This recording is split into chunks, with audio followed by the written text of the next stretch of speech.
That's awesome. All right, go to your room. Daddy's gotta go to work. And we're live. Welcome to another episode of the Pondcast, starring Kevin's daughter, Veda.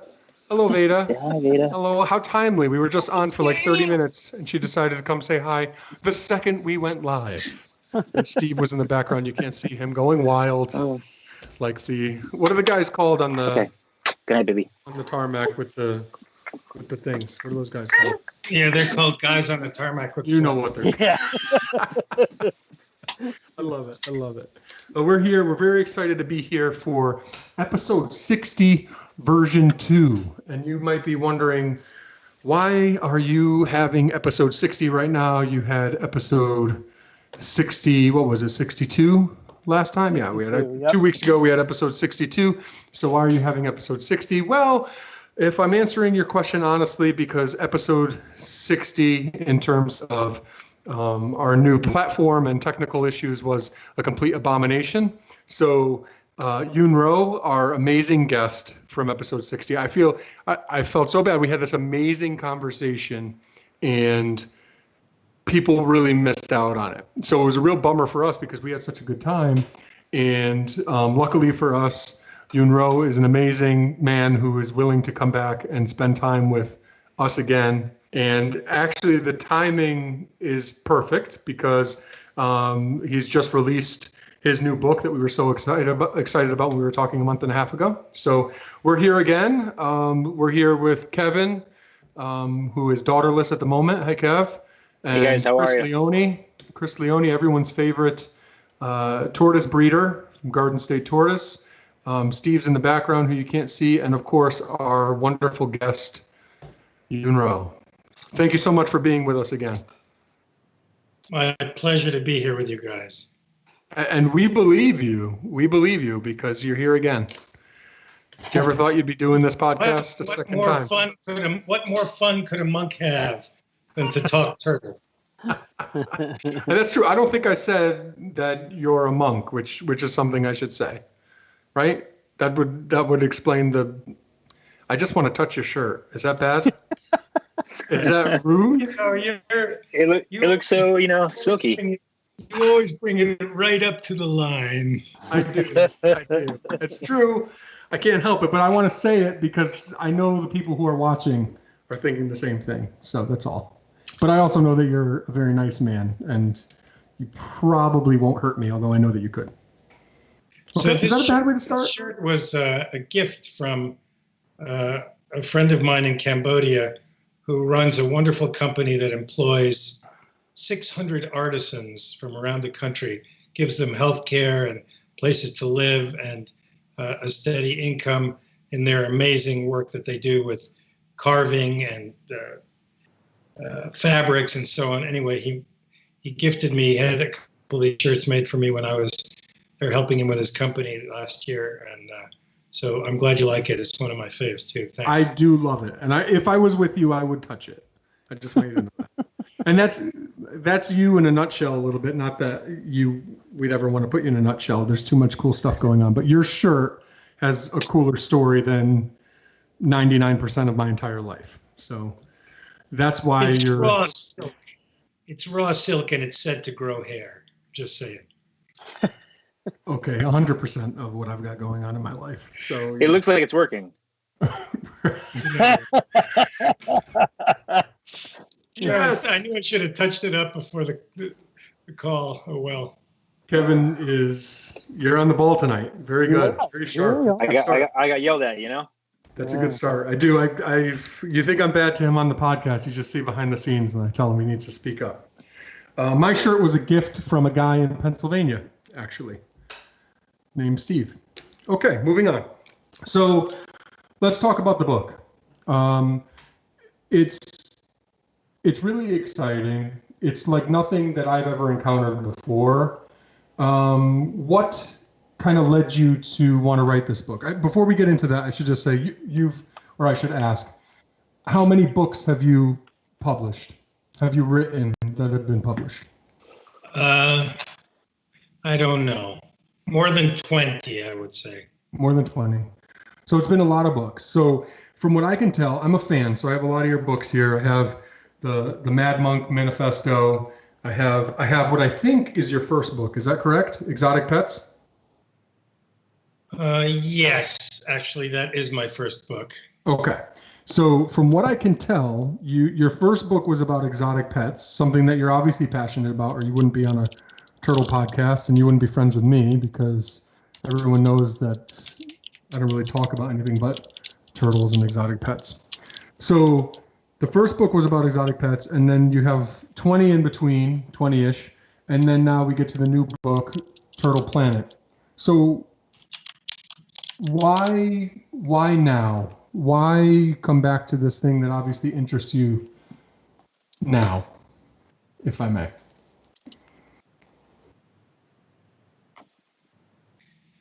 Something that I did not realize back in the days when I first became interested in turtles, and to a slightly lesser extent snakes, was that the turtle with the snake coiled on top of it is actually the symbol for Taoism worldwide, which is the philosophy / religion in which I am a monk.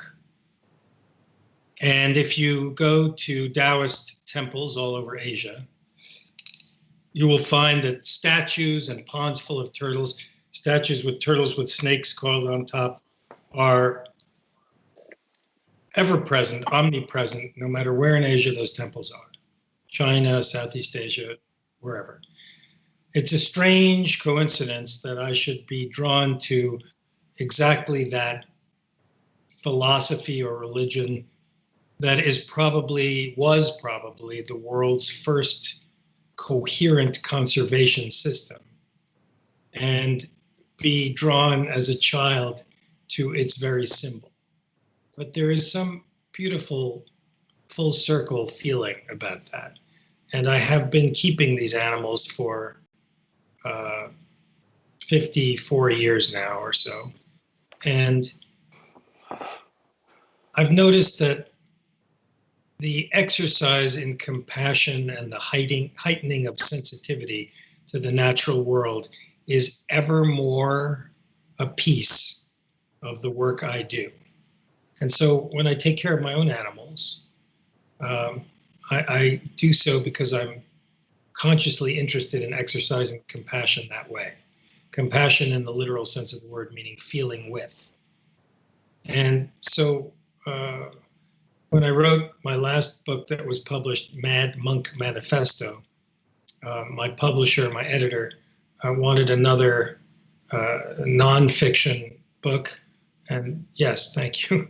And I thought, well, I'll write one about the natural world, and the natural entree to that natural world for me is turtles. I love it. Well, I'm grateful that that's the case, because I think the book is tremendous. For people, friends of mine, so I thought this was funny, and it's something I wanted to tell you, but I wanted to save it for when we're on the air. For friends of mine, when they ask me, what's the book about? Like, what's the deal? What do I expect? I basically explain it as, it's kind of like, I think the term historical fiction is not fair, but you tell some there's a lot of history, like recent history for turtles in there and what their situation is. Add to it your experiences, your life, your teachings as a monk. And it's kind of like a turtle version of Forrest Gump, where you're telling a story instead of the story of like America through a person's lifetime. It's like the story of the world as it is for turtles through their eyes, but through you, who's like the conductor, the person who touches all of these stories. Is that fair to say? Yes. Is that spoiler alert? Let me frame it from the point of view that I wrote it. Again, I can never be sure what people, one thing I've learned, there's a sage in my tradition. I guess you would say that he's in some way the analog of a Buddha or a Moses or a Jesus. And in one of his primary messages is, you can only control you, so get to it. Don't worry about controlling anybody else. So I never know what people are going to take from what I say or what I write. All I can do is do the best I can to be clear and say what's in my heart and in my mind. But once I've spoken it or written it, the die is cast. What people do with it, I cannot control or predict. So there is this great tradition in religions of all kinds, and this book is kind of a religious book in an unexpected way, that says that the teachings that we find in classic texts are there because somebody popped the cork in the top of their head, opened their mind to something larger. They heard voices, whether they were actually hearing a deity speak to them or whether they were schizophrenic is anybody's guess. But they heard, something that they wanted to share with the world that changed the way they saw everything and understood everything to be. And in the Daoist tradition, we have what in the West would be called demigods, so like half gods or minor gods. And in the Chinese tradition, they're called immortals. So an immortal in Chinese tradition can be somebody who was like a great warrior, a great king, a great artist, a great poet, and then was sort of canonized. And if you're thinking about it in terms of the Catholic Church, it would be that they were made into some kind of a saint. But in the Chinese tradition, we say they were immortalized. Sometimes they're fictional characters that didn't really live, but they become sort of a folk hero, and they get this immortal status also. So maybe sometimes I think about like Johnny Appleseed or some sort of legendary character, So in the Taoist tradition, these immortals can interact with living people, and they sometimes talk to you. And some great leaders in this 5,000 or more years of Taoist tradition have claimed to have been talked to by these immortals and told amazing things, which they then want to share. They say, wow, now that I know that, I want to get on the Pondcast. And I want to share that with the guys, because I know something that I didn't know before, and I got it from on high, so to speak, right? So what I did in this book is I took that tradition, which is called spirit writing in Taoism, Chinese tradition, and I just said, you know what, I'm going to make the immortals take the form of turtles. I love that. So there are 18 turtles, and in the book I talk to 18 of these immortals, who each one of them incarnates as a turtle somewhere, a box turtle in Vietnam, a bog turtle, a soft-shell turtle here and there, all around the world, different species, many of them endangered species. And one of them is the Central Asian tortoise that the Soviets put into orbit around the moon. And they actually sent this turtle around the moon and brought it back.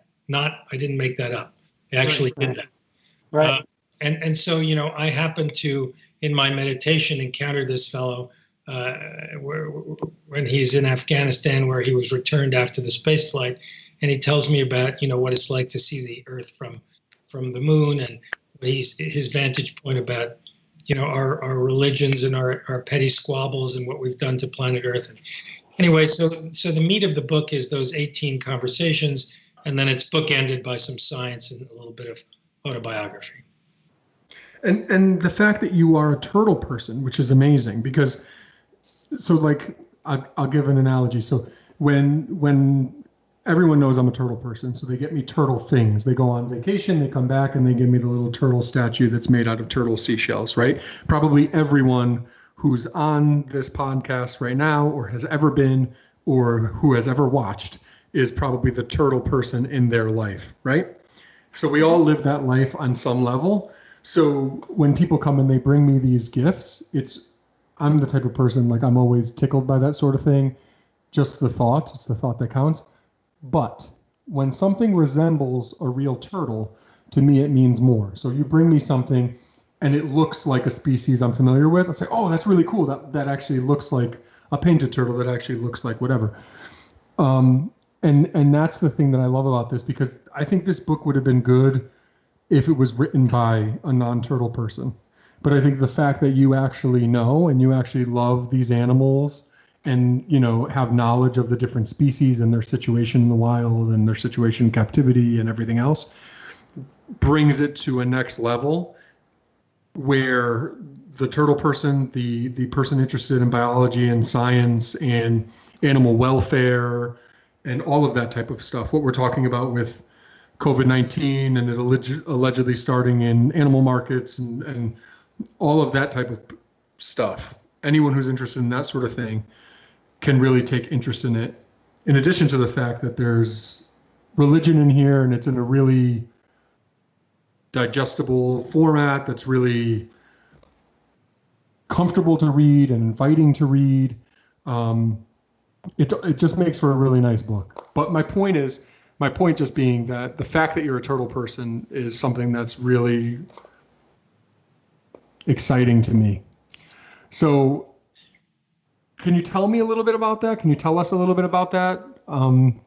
Steve, feel free to pull up pictures while we do this, but tell us a little bit about take your time.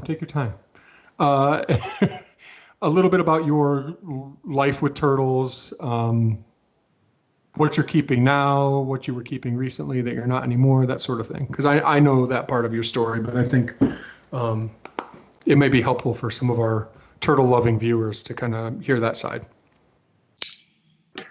So when I think back now on my early start with turtles, which my very first experience with turtles, which I'll relate in a moment.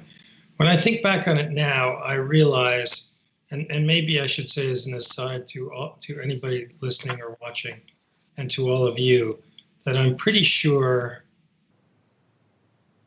that you all can frame some experience in your life that you can connect to what I'm about to say and it will make sense to you.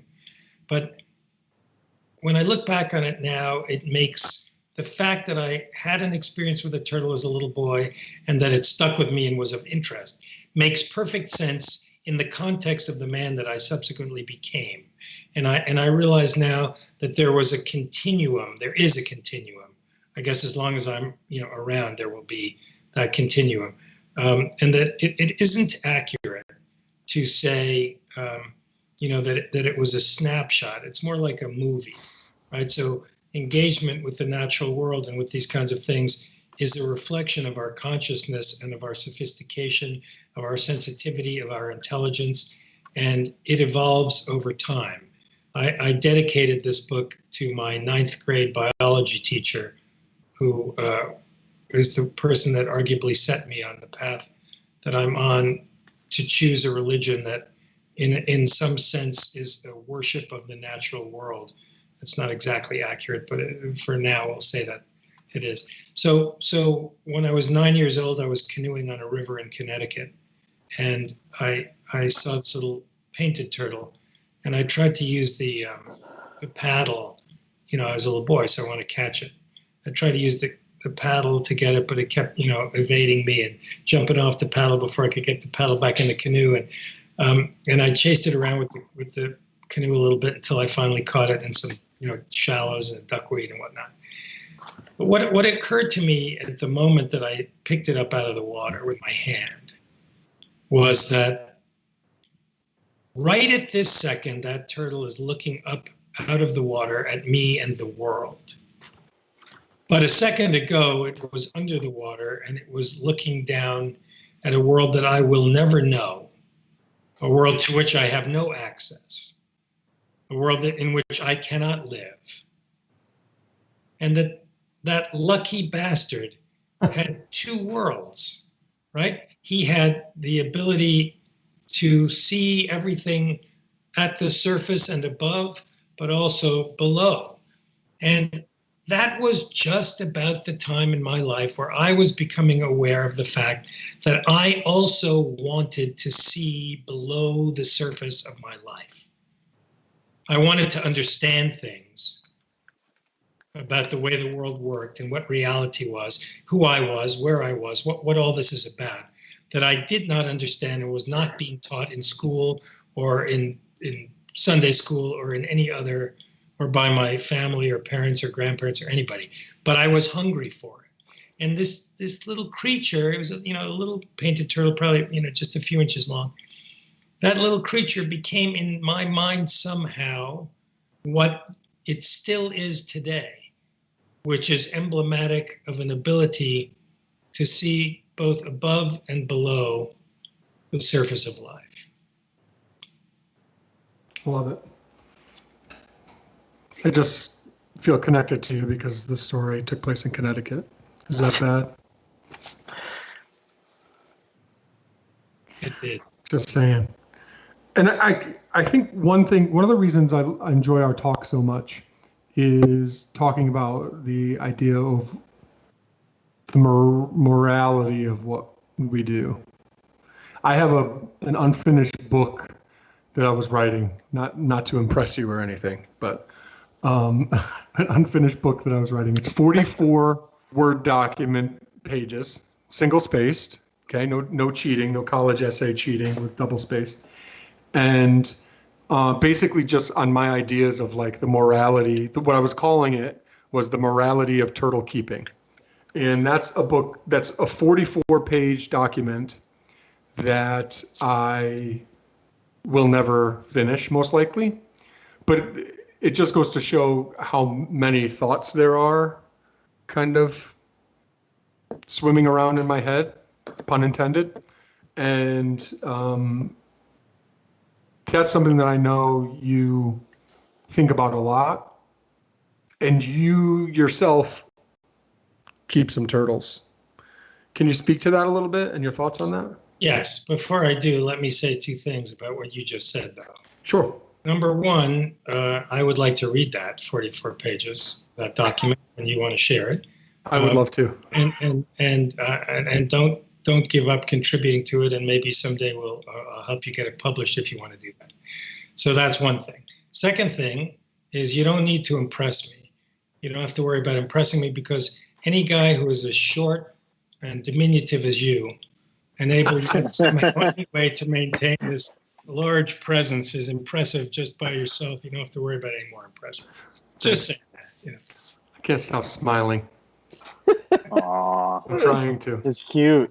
Anthony's got the biggest rush, just so you're aware. He does. It's kind of an in-joke, because. Yeah.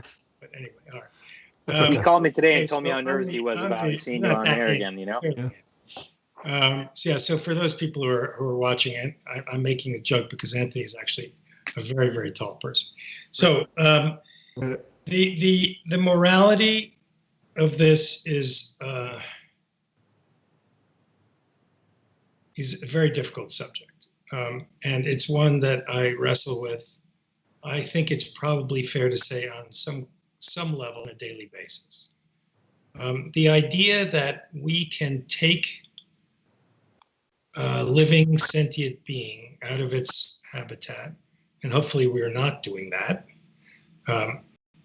We are not removing anything from its habitat, but the idea that we can deprive a sentient being of its native natural habitat and keep it in a Rubbermaid tub or a bussing tub or tank of some kind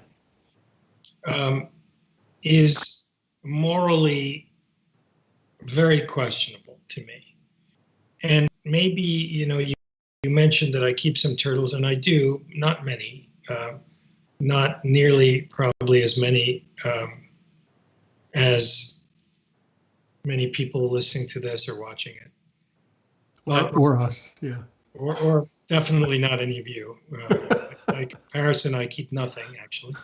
But the animals that I do keep, I have connected to my own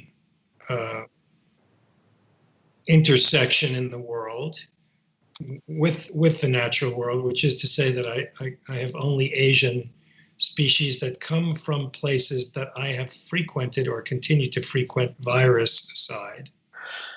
And I know, because I've been there repeatedly, that the amount of natural habitat left for them to survive in, where they will not be picked up for food, poisoned, developed out of a habitat, and so on, is their chances of survival, sadly, in that environment are so slim that I am not transgressing as greatly as I might be if I went and picked up a spotted turtle from, a pond in Connecticut or something.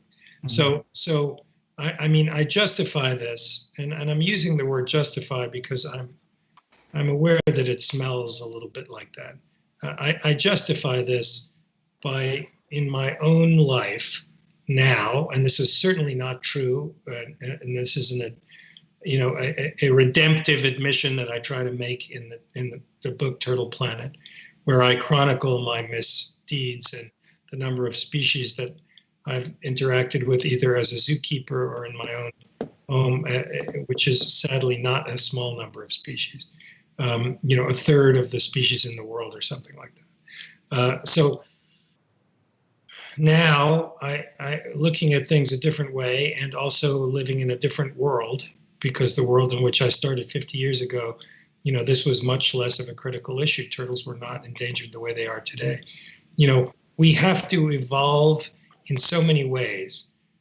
Right now, while we're recording this, we're still in the middle of the COVID-19 catastrophe. And one thing that's happening is that we are evolving, whether we like it or not, by a force of nature acting on us. We're evolving our social behaviors, we're evolving our technology, we're evolving our commercial habits, we're evolving our immune systems. This is just nature having its way with us. And so too it is with turtles. As the world changes, if we're paying attention, we also must evolve in the way that we regard them and treat them. And so everybody, that we're talking to tonight, I believe, is interested in conservation, is interested in propagation and captive breeding and studying these animals and understanding them better. But 50 years ago, or more, when I was a little boy, nobody cared about that. Go out and collect as many turtles as you want. And guess what? There were plenty to collect. But things have changed, and so must we.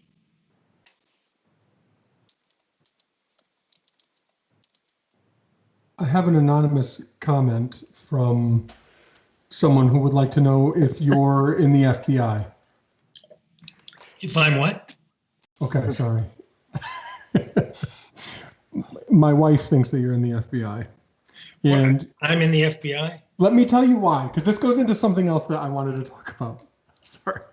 She doesn't get to, she hasn't picked up any of your books yet. She hasn't watched either of the podcasts that we've had you on yet. So she hears me talk about the monk and she doesn't get it. And she's like, no, you don't. There's not some monk that you're talking to who's talking to you about turtles all the time. Like, it's definitely an FBI agent who's trying to set you up. This is what she thinks. But she's paranoid. That's how she is in general. So it's okay. She's behind my computer right now staring at me smiling. I guess my friends in alphabet agencies will take this as a great compliment. But so let me say this, because this is a great segue to something that I asked you to make a sticky note about. And that is... Yeah, right, exactly. Right, right? This is the great fun of meeting some really interesting people. So I've been trying to decide whether we meet interesting people because let me rephrase it. We find the people that we meet to be interesting because they are vibrating, in some level or some way that is congruent with our own vibration. And so, we like to be around people who think about some of the same things and care about some of the same things. So I give you, let me go off on this tangent to sort of make that point, and then I'll come right back to turtles. But, I have this other interest, which is not nearly as fully developed or as anywhere near a big part of my life, but it is an interest. So for 40 years or so, I have been an avid target shooter. And I very much like to, take a rifle and try to put, I only shoot little 22 stuff. So I like to, go out with a air gun or a 22.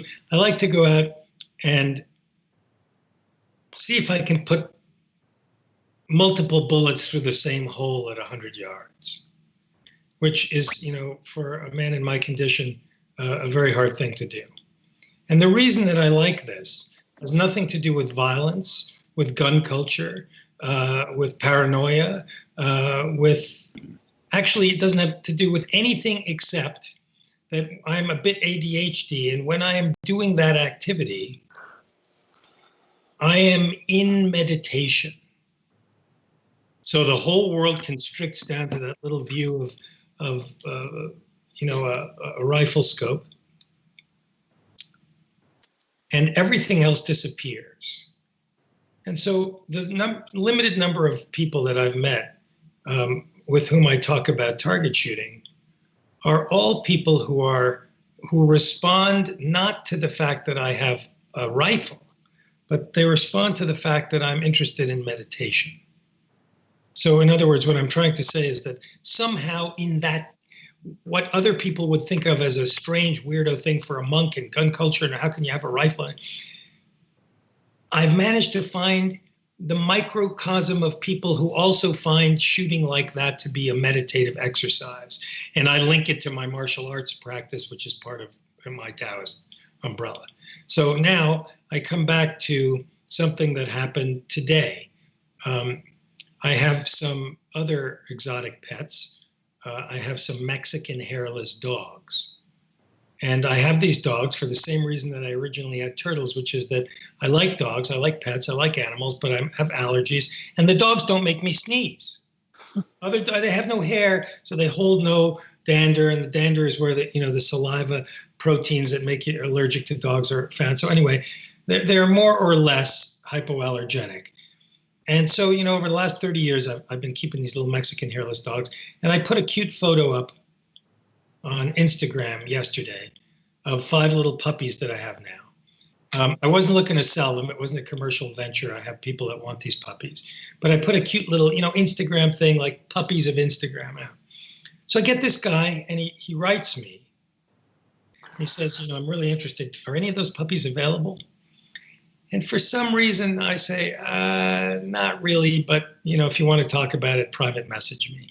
So he private messages me, and I end up on the telephone with him. And it turns out, I'm not going to say his name, but it turns out that he is a professor of archaeology, specializing in Mexican cultures, which worship this dog, and that he is a Star Wars freak who sees a Daoist master as Yoda and a Jedi master. And after an hour on the phone with this guy, completely out of the clear blue sky, just because of the dog connection, like we are the turtle connection now, an animal, exotic thing, I decided this guy's going to have one of my puppies. And he's going to drive from far away. Again, I don't want to ID him, but he's going to drive from far away to pick it up in a couple weeks. Because I want him to have one. And he might even take 2 because he wants to have Chewbacca and Han Solo. And one of my hairless dogs has hair. So I guess I'm trying to make the point that, this kind of joyous interaction around things that we care about that brings all of us together on this podcast is a really big piece of why do a book like this and why keep turtles and why be an enthusiast like Chris, who's produces these beautiful tortoises, or any of the rest of you who are doing this kind of work. And there is something that is enormously energizing and enjoyable about this community, and it to me is a great. It makes my life better. I want to just touch on that real quick there, because that's what First of all, the whole Star Wars thing just blew my mind, but in a very good way. But the fact that you brought up the positivity behind a community, and people that share a passion or a compassion like this, and what you get out of that, and I think that that's something that has been so lost, in mainly recent years as social media has gotten to such a ridiculous level. That I think, and Anthony knows, like I have vented to him so many different times about, the poor aspects of the community and the tough guys behind the keyboard and you know, just a lot of negative aspects that come up from it. But the fact that what originally brought us all together was this warming, positive feeling just from finding these people that share this little niche passion that you have. But then when you befriend this person, and then, you know, you start going down the line and befriending more people, you find out just how big the community is. So I think what I take away from that is, and it's something that I really needed to hear, because sometimes, being exposed to such a big community can bring you down because of the negative aspects of it. It's really great to hear something like that, because that's so true. And that, like, your painted turtle story, and that just put me back, to when I was 5 years old. Okay. And I'm sitting in my backyard and I'm playing with GI Joes. And the next minute the lawnmower stops. My father's mowing the lawn. The lawnmower stops. He curses about something. And next minute he comes walking over with a box turtle. And that moment, set the stage for the rest of my life, and then opened the door for me to meet people like you guys. So there is a lot of, especially in the current state of the world and the current state of what turtles face, globally, there is a lot of positive to come from that, from the community. So I'm just personally, I'm glad that what you just said there, that just really hit a nerve for me. So I hope it got other people too. For us, it makes it really. You guys are all young guys, and when I look at you, I think that I was probably liking, turtles before any of you were born, actually. And I think that the perspective that I have on this question and this observation now is that although there are still people who commoditize the animals, people who just use them as a way to make a living, which is a strange choice, honestly, but okay, or who disregard them and think of them as objects, that the percentage of people in what we would now call the fancy or the business, and those two things clearly intersect, is so much lower than it was 50 years ago. And you guys may or may not, forgive me if you already well have this perspective in hand, I don't know you all well enough to know. But if you don't have that perspective, from the standpoint of turtles globally, it may not admittedly be enough, and we want to work for better and for more. But I can say that, just to have people who care enough to stop and get a turtle off the road instead of driving their truck over it, so just to hear it go pop. This is a huge evolution in consciousness. And from an evolutionary point of view, and I trained, years ago as an evolutionary biologist, this is a very rapid shift. And I'm, gratified to see it. It's wonderful. Yeah, I even see it on a daily basis around here. Sorry, go ahead, Anthony. You can go ahead, Kev, please. I was just going to say, for instance, like if I go down to visit Chris, East Coast in New Jersey, there's signs everywhere, signs that I believe he's putting up, or somebody, someone else. We tried, they were all stolen. Oh, really? Yeah. Yeah, go ahead, though. So, yeah. Even around me, I see signs here in where I live in Milford, Connecticut, and that surprises me because they're in areas where I wouldn't suspect to see them. But it's great. The people are having the foresight to put that out to save even one animal for a minute, Yeah. Where I was going to go, I think it can be really daunting, really challenging, really depressing sometimes to see what we see. I often comment all the time that, the classified ads are the most public account of who we are and what we do. And that's really sad because that's not really who we are. So Chris is right. He talks to me all the time, sometimes complains to me about social media comments. I've had my fair share of YouTube comments that just would make me want to pull my hair out if I had any. And it's tough, but then I have to remind myself, of all the beautiful things in life, of every one of you guys here, and my conversation with you, when we met at Starbucks the first time, really the only time we met in person because we live across the country from each other. But, I'm just going to meet this guy, seems pretty cool on the phone. We talked briefly. I'm sure it'll be fine. And then we sit down and we have like a 3-hour conversation and I don't want to leave. It was wonderful. That's why we do it, right? And it becomes as much about that as it is about the animals, but being able to share in something really special. And for that, as scary as the world is today, it's a beautiful thing that we can do that, because you would have been meeting people maybe at a reptile expo, but it was different years ago, maybe at Herb Society meeting, maybe at a pet store. But the access that we have now, that a monk in Arizona can become friends and that with someone in the Northeast, and then that friendship can grow in a short amount of time is a pretty wonderful thing. And where weird get-togethers can happen, like a bishop and a monk talking about turtles. That was a recent one that I absolutely love that you were telling me about. Yeah, so there is, first of all, thank you for your kind words, and I feel the same way. And before I get to the bishop, let me, because that really is funny, let me just say that the other piece of the conviviality, the energetic connection, the compassion, I keep coming back to the word energy because, and I used to never ever talk. I always rolled my eyes when I heard that word. It always felt new agey and unscientific to me, and I didn't like it. And now I don't know, somehow I see that is probably the thing that I think about and I'm aware of most.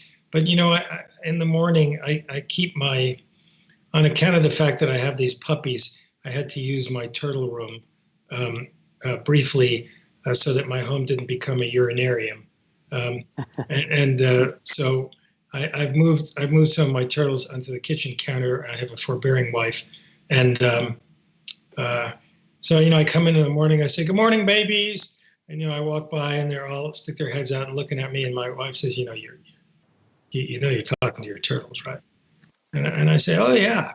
And they know exactly what I'm saying. And I pick, I'll pick up a flavo and I'll hold them in one hand and, feed them in the other. I'll do that with the panai, which you say are so shy. And so I think that there is also some interactivity, and I know you wanted to talk about this too. There's some interactivity which is healing and important for us as a way of being in touch with the natural world and with another form of intelligence, and that creating that sensitivity and awareness increases our intelligence and puts us in a better place on the planet. So, okay, about the bishop, I did see an ad for some turtle species that was of interest to me, and I got in touch with the gentleman, and Anthony, you knew him, so you gave me a little bit of background, said that you thought he was also a clergyman. So I mentioned in my text messaging back and forth with this gentleman, I mentioned that I'd heard he was a clergyman. He said, "Yeah, I'm a Catholic bishop." And I froze at the typewriter, and I thought, I am a Daoist monk currently engaged in some negotiation to purchase turtles from a Catholic bishop who would like to sell them to me. And what kind of a world, what has happened here? How is it possible that a bishop is trying to hawk some turtles to a monk who's interested? And I thought, nobody would ever, ever, ever believe this. And I told this to some of my, devoutly Catholic friends, and they said, "No, come on." I said, "No, really, it's true." Anyway, we got a big laugh out of it, but it does show, that there's really something to these little creatures. Yeah, that's like the start of a joke. Maybe it shows that. Exactly, the start of a joke. Yes, the start of a joke. Did you hear the one about the bishop trying to sell a turtle to the monk? Yeah. So I gotta write the rest of that. I gotta figure out the rest of that so we can use it. It's the start of your next book. Start of my next book. So I think now after that, which I think is terrific, obviously, We're going to transition to our first feature, and we're going to get our features. That's what we've been working on, is kind of some open discussion and then reining in with the features. And this is something new. This is the first time doing this with a guest on. So Minto's Mailbag. the first feature is Minto's Mailbag, as you just saw. So Minto, of course, being Mr. Kevin up there. Question from the mailbag? Yeah, so this week I only got one question in the mailbag, and it's actually essentially the same question we were planning on answering about best taxa later on, so I'm going to hold that for that. But I did get one question from the chat so far, and it's from Andrew over at Arizona Tortoise Compound. And the question was, how did your 9th grade teacher help you on the path towards Buddhism? Right.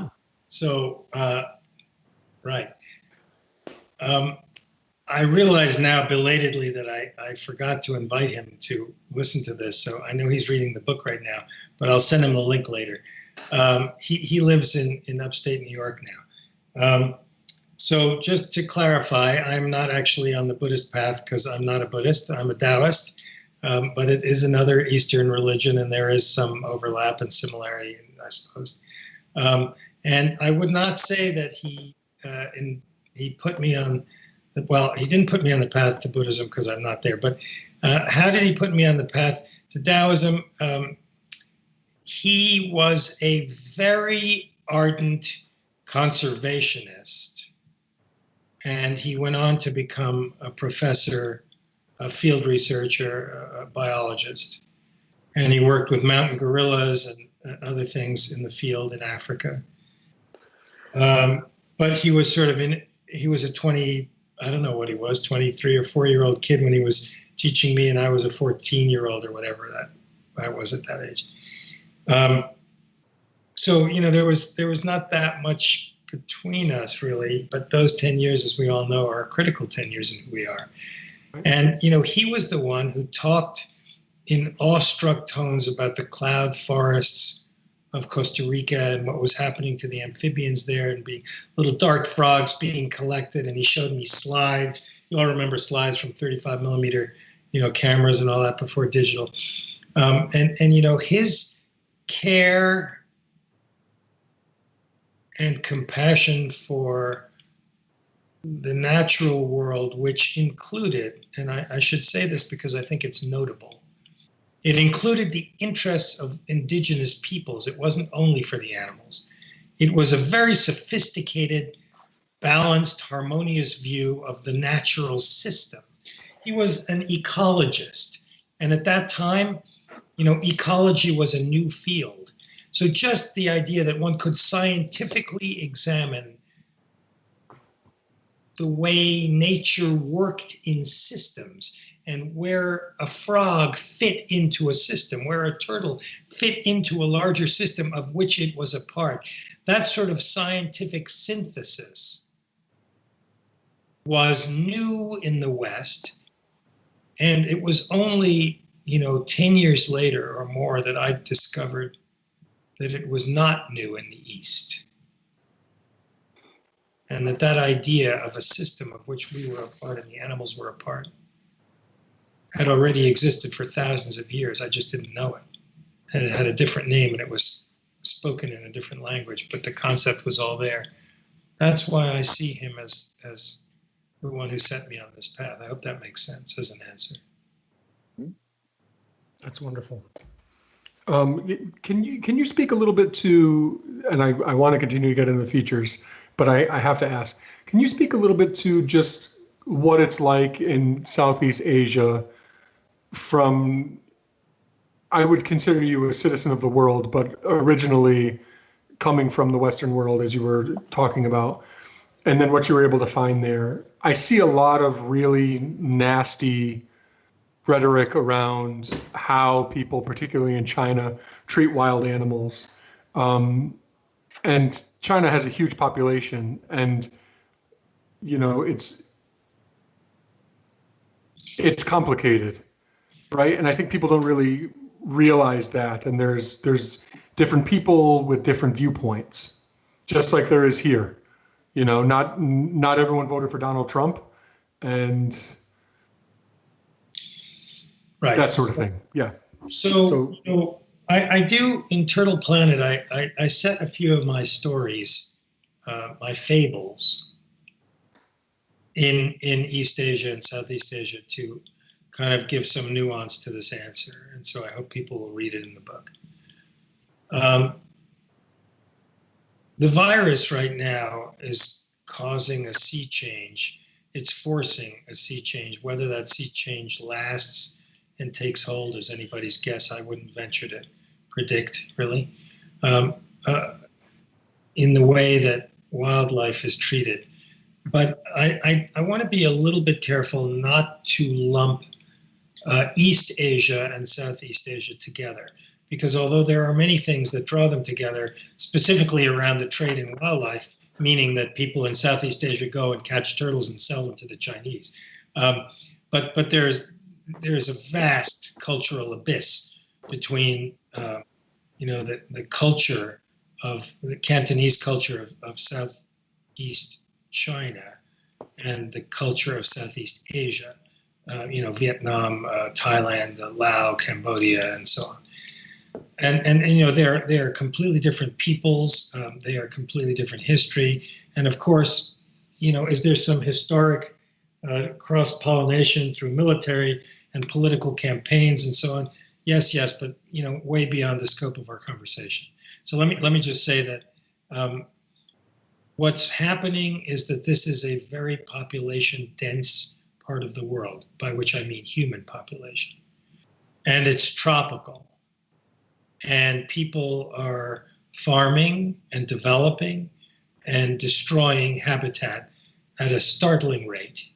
We hear more about the Amazon, rightly or wrongly, but the rate of development and deforestation and pollution and population growth in Southeast Asia and East Asia is also a gigantic problem, particularly for the turtles.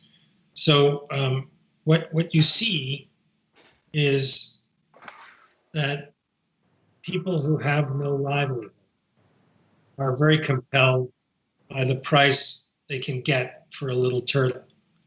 They can't feed their family, they're very poor. But if they go off and find some kind of kuara and they can sell it to somebody who sells it to a Chinese person in a market, they can make a living. And I'm very reluctant to indict that kind of activity, because who am I to judge?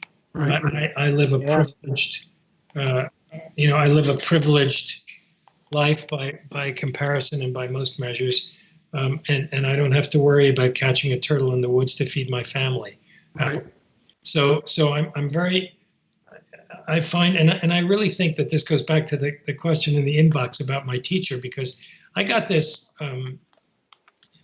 this moral sensitivity and discomfort to this question of the rights and interests of human beings versus the rights and interests of other sentient beings back, in the 1970s from this teacher.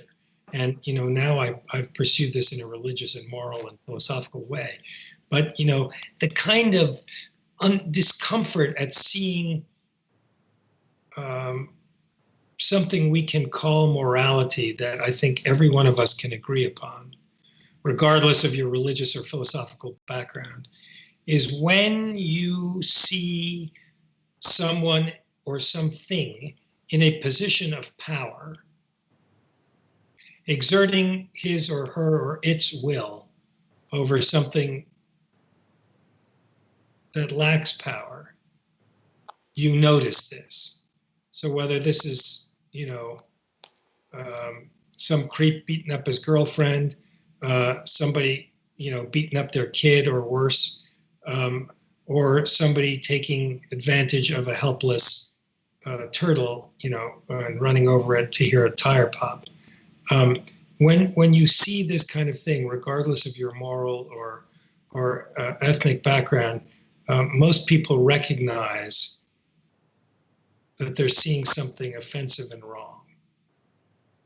And so, what's happening in East Asia and Southeast Asia is very hard, to judge. You can't, if you enter the fray from the point of view of I want to judge this and put a stop to this, you're doomed to failure. You have to have a more nuanced view. And although I admit that there are times when I just want to put a stop to it. Something that I do when I go to Southeast Asia is I go to markets. I do this in Thailand, Laos, Cambodia. I go to markets and I find people selling turtles. And I buy them for pennies, a few bucks maybe. And then I take them and I go to appropriate habitat and I release them. And I do this as monk compassion work, even though I completely understand that A, they may just be caught again. I try to find places where they won't, but I have no guarantee. B, that I am fueling demand for them in the market by doing that, right? I mean, this is a moral conundrum. And so it comes down to this compassion question, because these things get so complicated in the end that you can't work every angle to everything. And you have to just at some point make a decision, okay, is there a compassionate action that I can do, regardless of its consequences and my inability to predict what those might be? So when I see a turtle in a market, that's about to be made into soup, I exercise the compassionate action. I go and I buy the turtle for $1, whatever it is. Malayamis, snail eaters. Recently I found some of those, sometimes Quora. And I just go and release them because I cannot control everything else that might happen as a result of what I do, or, that might go awry. All I can say is it's going to be made into soup. I would like to save its life, so I'm going to do that. And I do it completely aware of how fruitless it may be on some larger level. But the fact that I take this compassionate action, to me, makes a difference in the world. And if I put it up on Instagram and people see me doing that, maybe they think about, turtles differently. Right. You said, no, go ahead, Kev. Please, no, after you. You brought up an interesting point about either Southeast Asia or East Asia, where you said, some of these people are very unfortunate. They can't feed their families, but if they go into the woods and they happen upon a kora or other, endangered species, they can feed their family by selling it to the markets. And I think the situation is very similar in Madagascar. And I won't name this person, but at the Turtle Survival Alliance conference back in 2016, granted, there were several talks about the 10,000 plus seizure of the radiated tortoises there.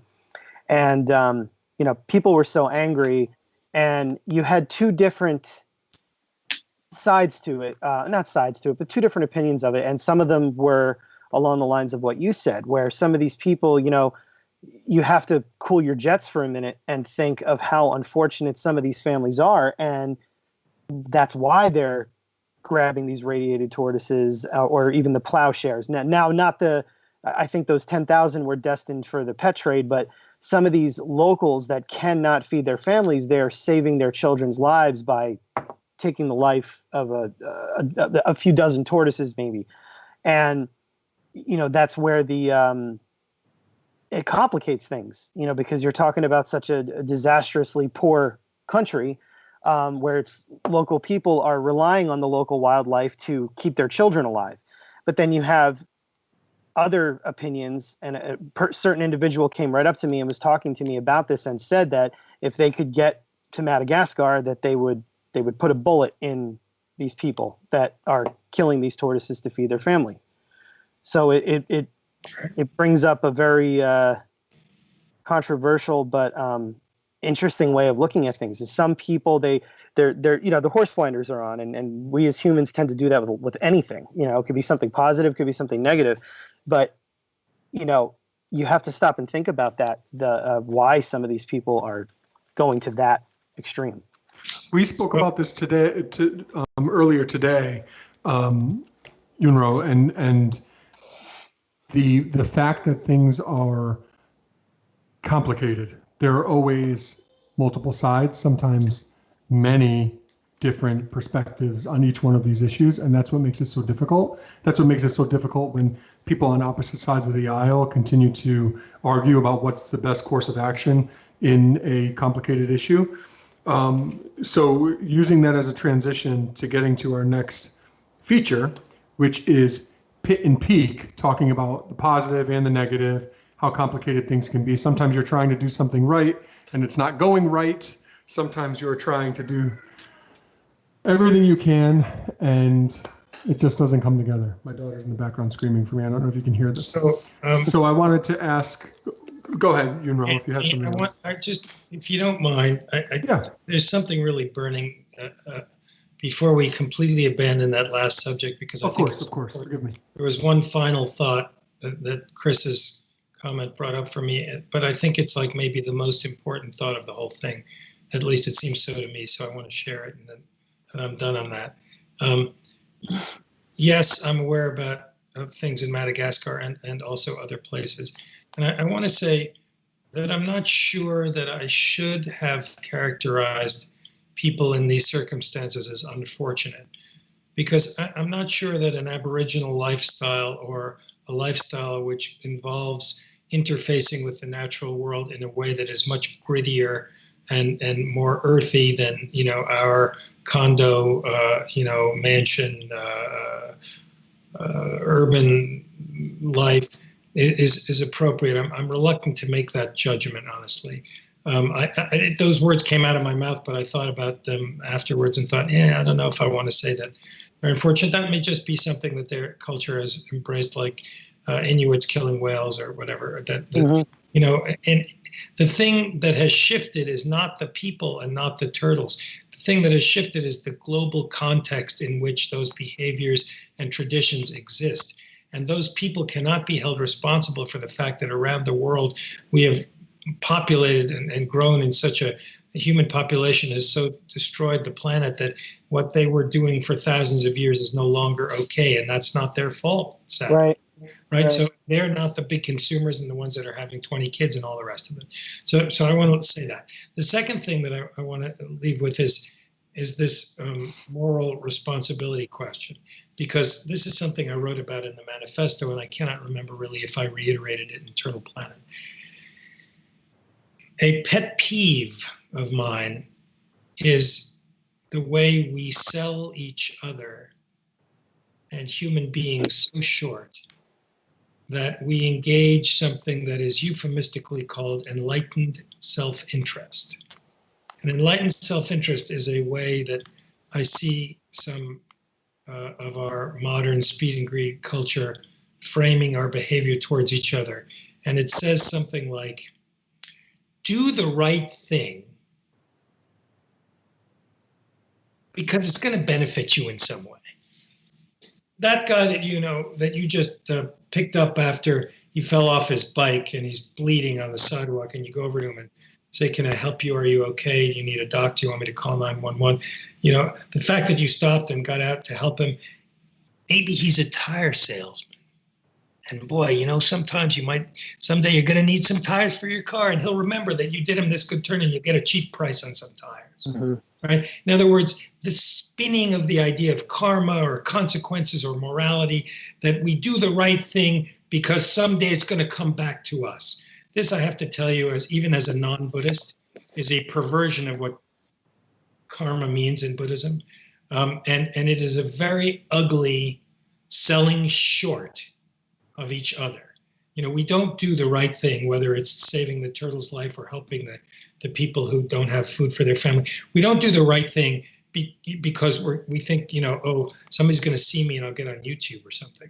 I mean, you don't do the right thing because you think you're going to profit from it somehow. You do the right, and to conduct ourselves that way and talk to each other that way about doing the right thing, whatever that may be. And sometimes the right thing is not clear. But anyway, the motivation to do the right thing, or what you think is the right thing, it's very, very cynical and ugly to always bring this back to, what's in it for me. And I just wanted to make that point before we move on to the pits and peaks. It's a great point. It's a very real point. So now we're at the pit and peak, and as I said earlier, we went over this for us 2 weeks ago. So we wanted to leave this for our guest because I think. Oh, Steve, you got something? Should I shush? Yeah? Okay. All right. He's telling me to go. It's all right. He's there, everyone. You can't see him, but he's there. We're working through this stuff. We're not professionals. We're working on it, folks. So a lot of what we hear from other people, a lot of what we see on social media, which is the biggest platform for sharing information these days. There's no more forums, which is what people from our group here kind of grew up on. Unfortunately, they're not popular anymore. Most are defunct. So you're seeing everything on social media, and there's this whole thing with social media where everyone is sharing positive things all the time. So we like to talk about the positive, of course, but we also like to talk about the struggles because I think that's where we really connect and where our partnerships really are. I can tell you from experience and just from what I know from others, as soon as something really bad happens, you contact one of your friends and ask them their thoughts, try to bring everything together and make some sense of it as you try to deal with that sort of thing. I know I had an issue where I thought I killed my turtles by feeding them bleached worms last week, and I called Chris immediately and like, what am I going to do? I accidentally dumped some diluted bleach outside, and then all these worms came up, and I was so excited because they came up because of the water. I had all these free worms, not realizing that I just bleached them all. Anywho, yeah, it was a bad moment. I don't normally dump bleach around. But that was a fun. I mean, that was a fun conversation. I felt terrible, but that was. I was freaking out. Everyone's fine. Everyone's fine, by the way. And I didn't bleach the worms. It was raining. There was a ton of water. Yeah. Anyway, point being, I went right to Chris and said, "Dude, you got to help me because he has a lot of experience before." Yeah, but a lot more experience than I have, and I'm sure he would have. I was positive you must have bleached worms at some point. Anyway, so Yunro, tell us about something that's going really well for you in your turtle work or elsewhere. So I really am having quite good luck with core as a genus. And I view them as simple and hardy. Yeah, there's one. I view them as simple and hardy and easy, but I guess they're not. And at least not all of them, and not for everybody. And I've lost a couple over the years, but maybe they got to me sick or whatever. But generally, I find that I figured I get them. I think is what is the right phrase, right? I get them. I get what they need. I get what to do with them. I understand, the nuances of little things. I do things like I use a very soft toothbrush. I use it's something called a radius toothbrush, which is like a $9 or $10 toothbrush, kind of ridiculous, but it's much better shape for the purpose than like a little regular toothbrush. And I clean them sometimes when I'm changing their water. I very gently brush them, and I found that some of them were getting a little fungus here and there on the shell, or just very minor stuff, and that completely stopped after I just give them a little gentle brushing. I want to make sure that we don't get carried away. So I'm not brushing hard on seams between scutes or making anybody bleed, or we're not talking about that kind of brushing.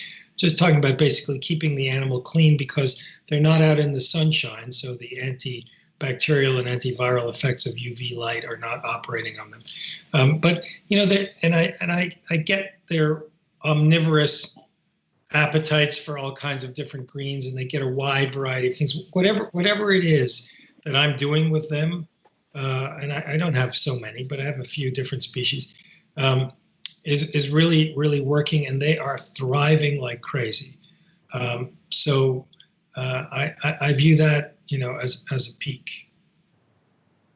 That's wonderful. And that's part of the reason why you and I get along so well is our affinity for Asian turtles, particularly Asian box turtles. So how about the pit? Let's air out all the dirty laundry here. So, I had a few years ago now, yeah, there's a nice picture of some pen. I had a really terrible experience with Burmese star tortoises. And it was very sad for me. So here's a picture of me. I was in Myanmar, in Burma, a few years ago, and I asked the guy that was driving me around. I showed him a picture on my phone. I said, "Hey, can you show me one of these?" And he takes me into sort of a forested area, and I think he knows where I'm going to find one of these tortoises. And instead, he drives me right up to the conservation center, which is well hidden, which is a joint effort of the Myanmar government and WCS and TSA, and I believe it's TSA, and they have some thousands of these there. And I get out and I talk to the people. I introduce myself, and they give me a tour, and there I am holding a beautiful big girl. And I thought, well, I was still living in Florida then, and I thought this would be an interesting species to work with. So I identified a breeder, and I spent quite a lot of money actually buying a population of these to raise, and they all just died quickly and without warning. Leading me to believe that I had imported some pathogen, which was, I just had never had such a turtle holocaust in my life. They lasted a week. They would be eating, and their feces looked normal, and everything looked normal, and their activity was normal, and in the morning they were just dead. And I don't want to identify the breeder because I never was able to identify if there was a pathogen. But as a 50-year keeper, basically, there's a picture of how I was keeping the guys. And they were chowing down, and everybody was doing great. And then in the span of 2 to 3 weeks, every single one of them died. And it was a financial, sentimental, and moral blow. Happens. And none of my other turtles got sick. Now, in fairness, I was pretty good at isolating, but nobody else got sick. I had other turtles. I lost no other turtles. I only lost those turtles. And I went back to the breeder, who just said, "Well, you screwed up." I said, "Well, is it possible that you sold me turtles that were sick?" He said, "No, not possible. Nobody else's are dying. Mine are good." And I'm like, "Okay." There was nothing really to do, but it was disastrous. Wow. Did that change anything for you in terms of what you're willing to work with in the future, how you're willing to work with people in the future, that sort of thing? Well, I would say that, that turtle is inappropriate for the Arizona environment. Yeah. You have to, do indoor setups that I wouldn't want to do for them. But I'm not revisiting that species as much as I like it. So I guess it soured me on them. Yeah. And I'm not defending that as a rational decision. I'm just not going to do it. And then it also, it made me more likely to dip my toe than go all in. And when you've been keeping turtles this long, even if you buy a dozen specimens of something, honestly, after 50 plus years, that doesn't seem like, I'm already all in, I guess is what I'm trying to say. It's not like I'm trying to decide, do I like this pair of shoes? And I want to wear this brand of shoes for a week or a month before I know how my feet feel, instead of going and buying 20 pairs of them or something. I'm not, it's not like that. It just, I'm aware of the greater nuance between the different species and their requirements, and my ability to predict or sense what those requirements might be, even though I feel like I've read or talked to people and all that. Having the direct experience of the husbandry is different than reading. Right. Absolutely. Mhm. Yep. That's a great point too about not jumping right in. Obviously, with the Burmese stars, you bought a group of Totally. small animals, had a plan to grow them up over time. I'm going to dedicate the next 10, 15, 20 years to this project before I see any, Right. you know, And a real- lot of money because they were still, quite Yeah. expensive. So yeah. Absolutely. Absolutely. Wow. Well, we can all tell you stories too where we've been there as well. We won't because of time, but yeah, thank you for sharing that. Oh, Anthony, Yeah. this morning we talked about that, and I said that, for those of us who are in this fancy and, the possibility that we're going to suddenly lose animals we don't expect to lose reminds me of my many years as an ardent motorcyclist. And I was a contributing editor to motorcycle magazines, and I rode a lot of bikes, and I raced some bikes and all that. Mostly a street rider. And we had a saying, those of us who took and taught the Motorcycle Safety Foundation classes, we would tell people who are new to motorcycling that there are three kinds of motorcyclists, right? Those who are going down, those who have been down, and those who are going down again. And I'm going to apply that to, losing turtles, sadly. It's the same thing. There are those of us who are going to lose some turtles, those of us who have lost some turtles, and those of us who are going to lose some turtles again. So are we all the latter of the three? I feel like we are. Yeah. Chris is definitely the latter of the three. I don't know. You can make the argument. If you don't work with Burmese stars, Yeah, when you get confiscations, forget it. You're pretty much just, holding those things until, we can get into that another day. we could do a whole show on that too, with a bunch of people writing in and saying, "Stop complaining, Chris. You're getting free turtles," and you being like, "No, you don't understand. It's not fun." It's not free turtles. Yeah, that's All right, well, let's see. That's your life, and that's your life in a nutshell. Yeah. It's just people looking at it and saying, "Man, that must be really fun to just do a lot of turtle stuff all the time." Not really. I used to envy you. I really, really used to envy you, Chris, before I knew you. And now I really just love it. I only drank wine tonight. I didn't drink whiskey, so let's not get into it. All right. So crying instead of fighting, Yeah, exactly. I can't believe it. Wine makes you happy, but then you feel bad the next day. Okay, so we're going to go rapid fire again, as Pat Sajak would say. I'm going to give the wheel a final spin.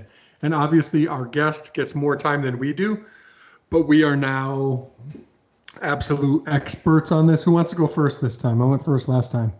Kevin or Chris? I'm looking at you guys. Not it.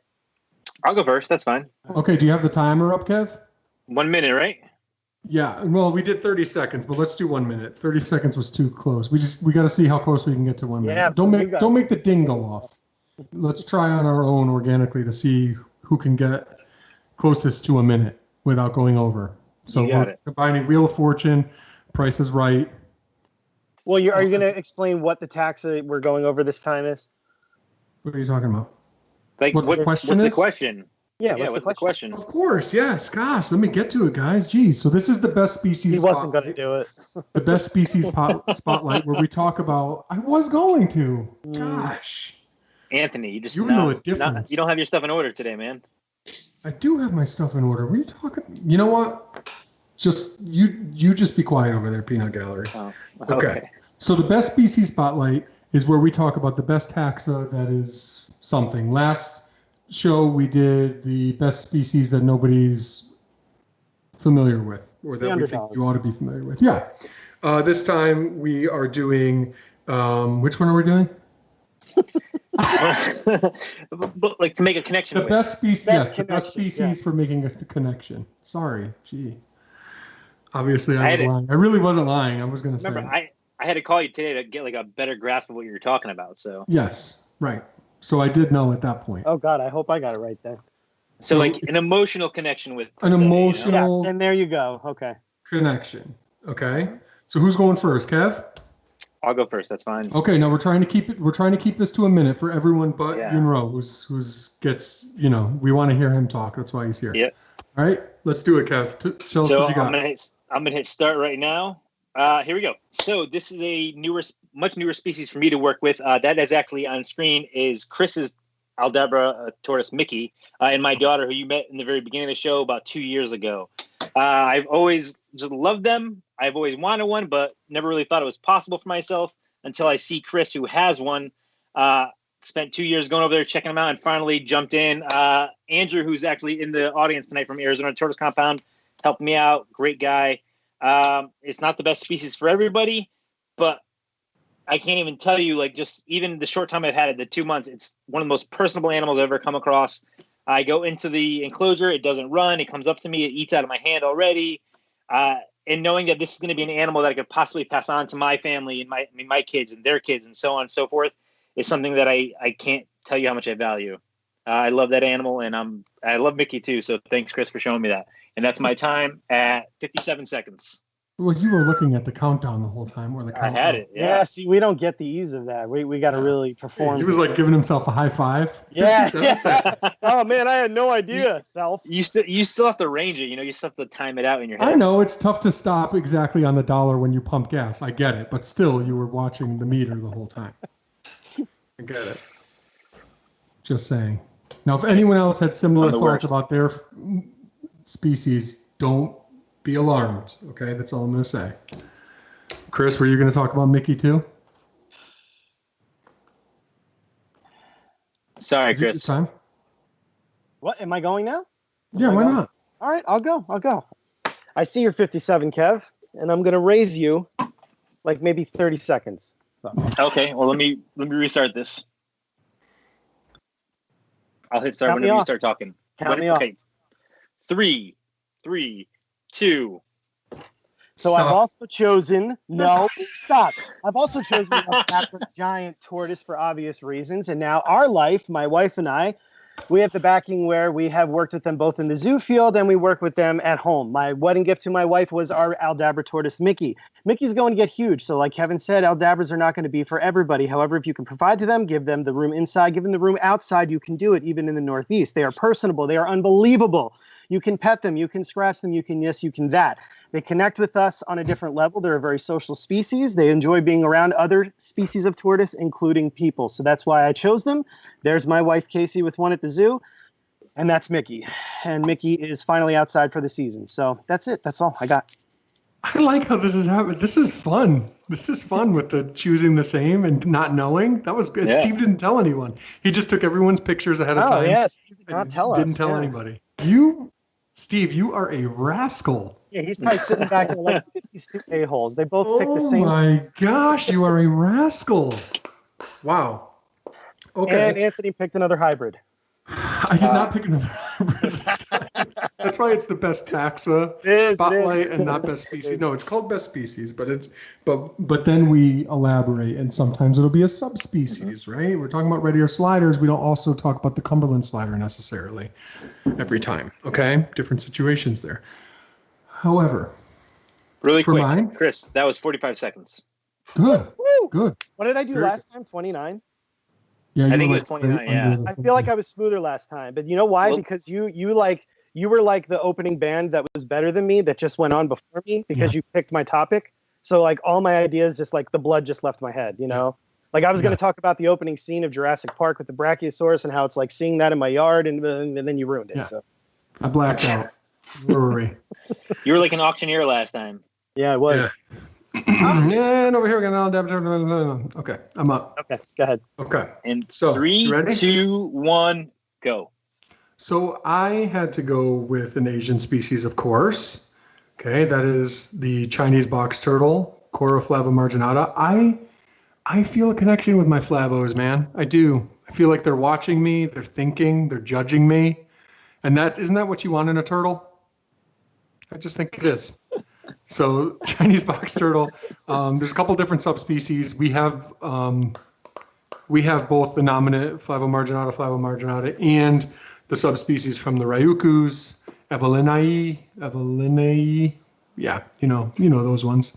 The one on the screen is an intergrade between two different subspecies. It's a really cool looking turtle. I love them and they love me, and I honestly believe that. I don't really honestly believe that, but they do more than other turtles, as opposed to the ones that just want to come and bite your fingers. So that's, yeah, Chinese box turtle. They're a lot of fun. They're very smart.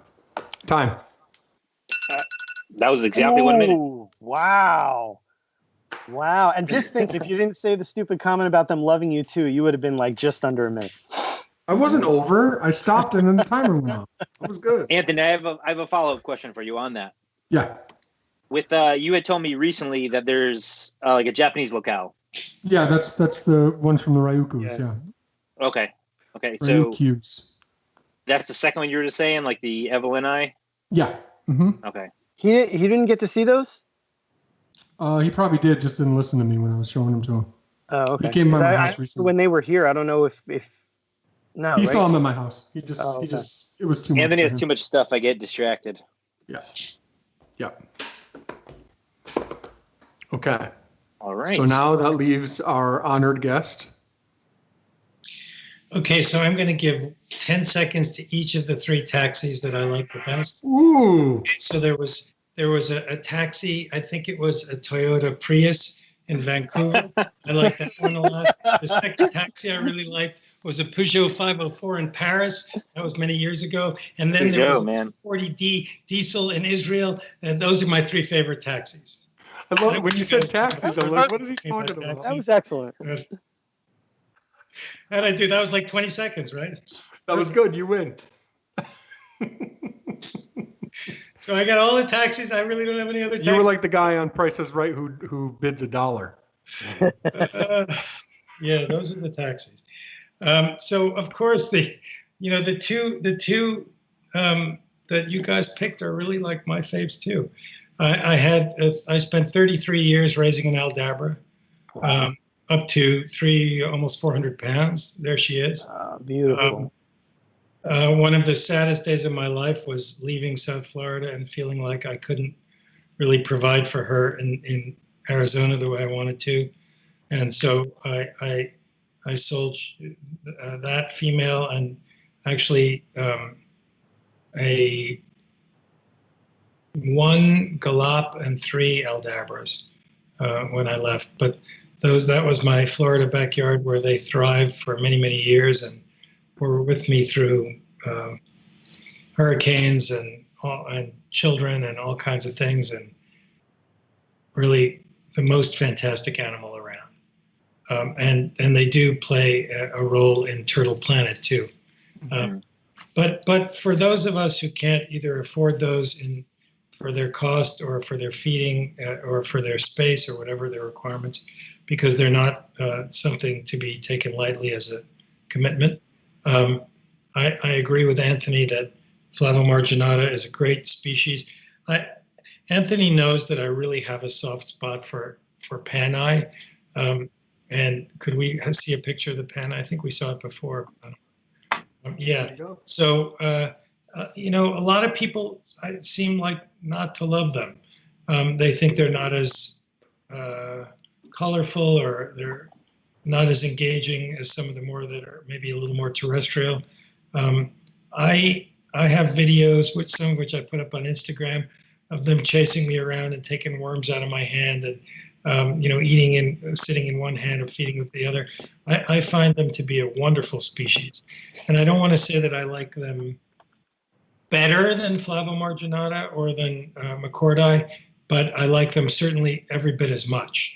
And even though people say that they're so shy and they're delicate and all that, with the exception of a bad thermostat, which killed one of mine a couple of weeks ago and broke my heart, I've had really good luck with them and really like them a lot.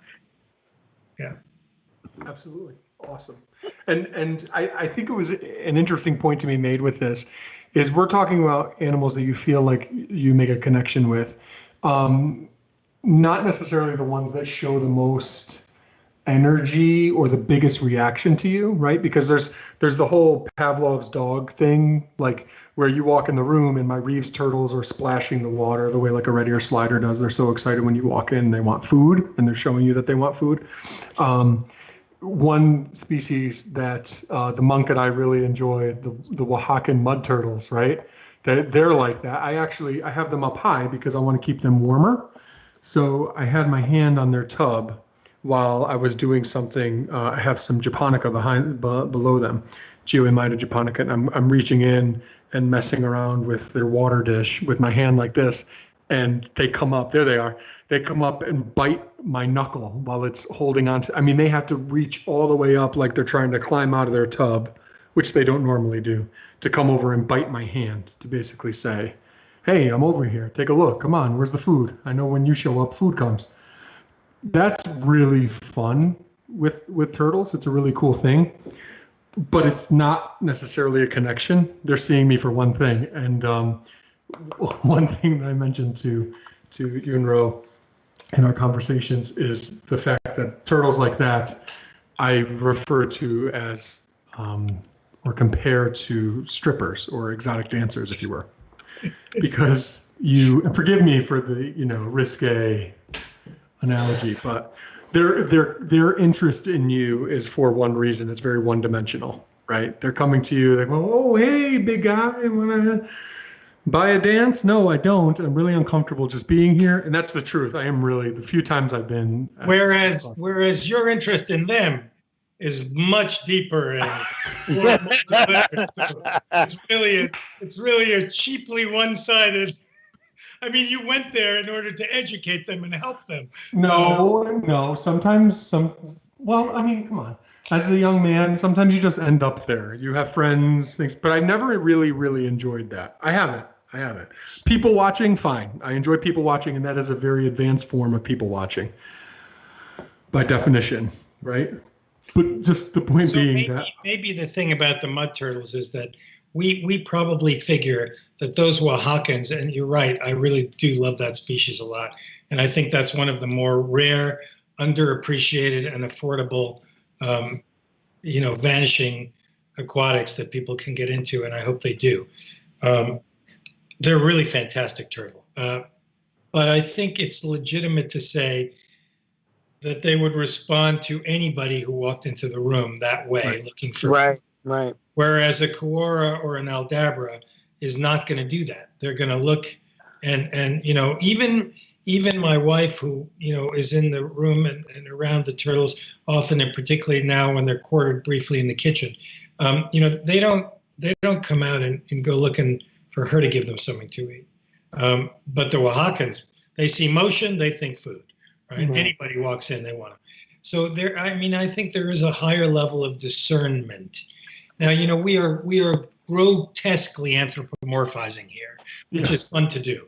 And we are assuming that, we know what they're thinking, and we don't really. Maybe the Oaxacan muds are concocting quadratic equations while they eat. I don't know. But it is our impression that we have a little more of a personal, there's some more discernment on the part of the turtle towards us with some species than there is with another, and that we are gratified by that. It makes us feel special in some way. And I think that's definitely true. Right? I mean, it makes us feel special because we should feel special because we're the ones keeping them alive and doing the work. Right. Well, going back real quick to the Aldabras, my wife, she mainly raised Mickey, our Aldabra, and she would come out to the building every day, and even at the old house, she would spend the one-on-one time with him, just from him being a little hatchling. And, I couldn't take that one-on-one time all the time with him because I had to tend to the entire collection. And even though she would help me with that, she would always make sure that she got that time with him. And still to this day, if I go walking out to him, whether he's inside for the winter or he's out there, he sees me, and that's really it. As soon as he sees her, he raises all the way up. So, whether all Aldabras do that, if that's something credible right there, I don't know, but that is something that tortoise does at the sight of her. So he does recognize her, and we do know that turtles, look at Eastern box turtles. They're able to recognize members of their own colony, and they know newcomers. They've already studied that. You know, you want to go into turtles that have a look about them that can problem solve. The North American wood turtle, you know.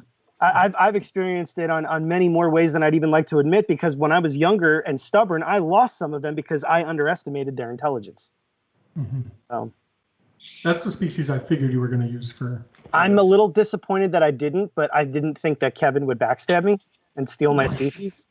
You know, Chris, you know how excited I've been for the past as soon as I sent Steve the photos, I was like, he's totally going to pick the Aldabra, you know, but it's okay. And I didn't pick it till after I got off the phone with Anthony.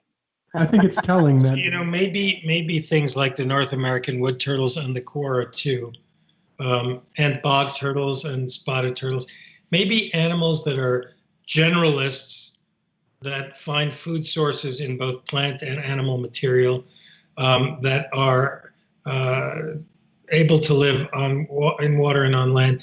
Maybe this generalist brain is one that we find particularly engaging because they interact with the world in a way that we can relate to and connect and recognize more easily and clearly than a turtle that just eats forest mushrooms, for example, and nothing else, right? And I think that there's a reason why so many of us like, you know, turtles that live in that ecological niche, whether those are, you know, Hyosemis grandis, you know, whether they're off in Asia or whether they're in our own backyard.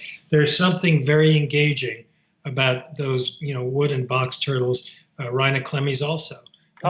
They all have that kind of alertness, and they respond to us. And I think that there's a reason why they're favorite captives. right.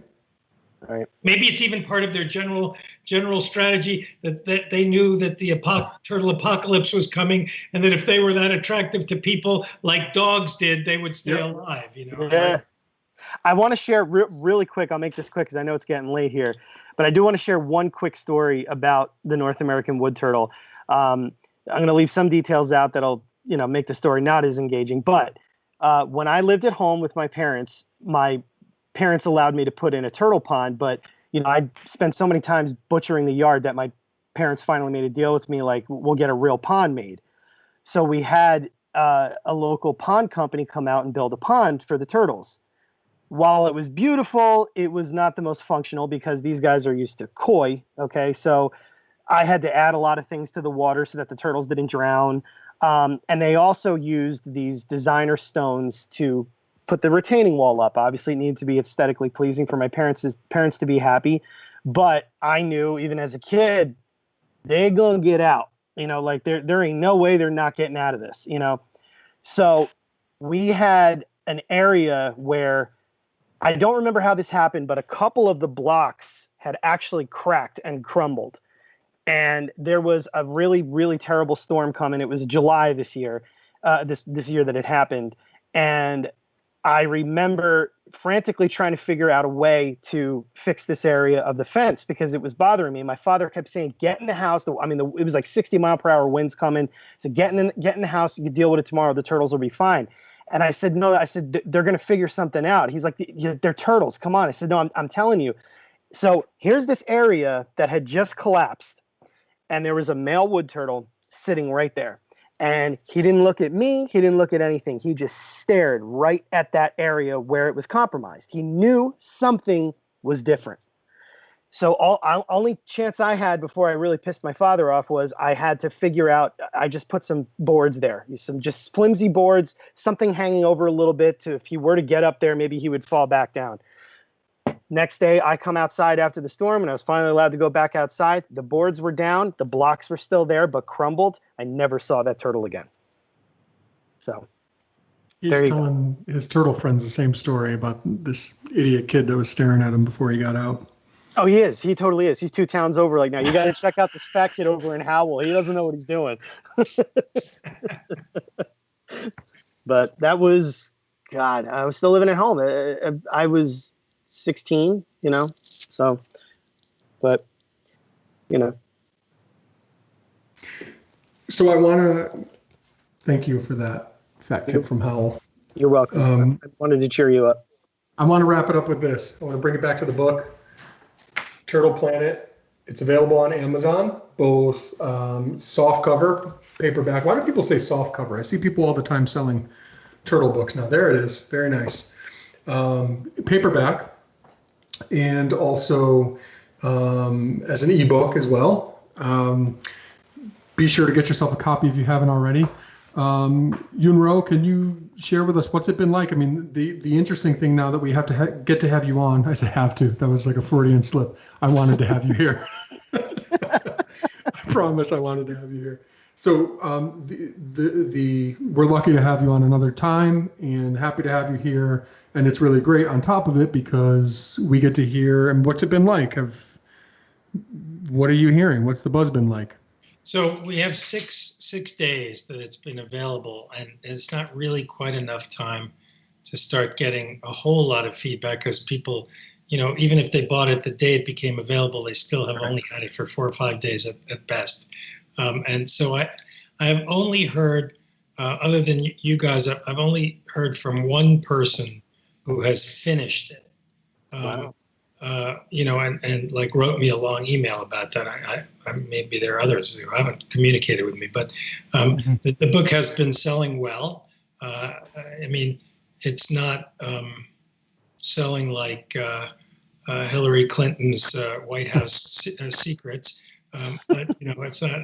But for a Daoist book about turtles, I think it's doing great. And I got some very wonderful emails from people who are reading it or have finished it.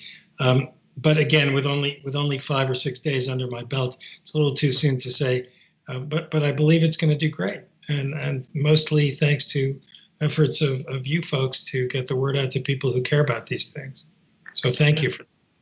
Thank you for bringing something new and refreshing and exciting. I'm really enjoying it. It doesn't happen all the time. Yeah. Yeah. Thank you very much for saying so. Very unique. Thank you for being on with us again. Thank you for being understanding when we botched the first attempt, and hopefully everyone enjoyed this version better with less echo and more fun transitions that we still don't totally understand. Steve understands them, and he's frantically trying to get us to understand them. Yeah, well, he's making things happen that are new to us. So bear with us. It's getting better every time. Can I say one last thing? I would love for you to say one last thing. Thanks, Chris.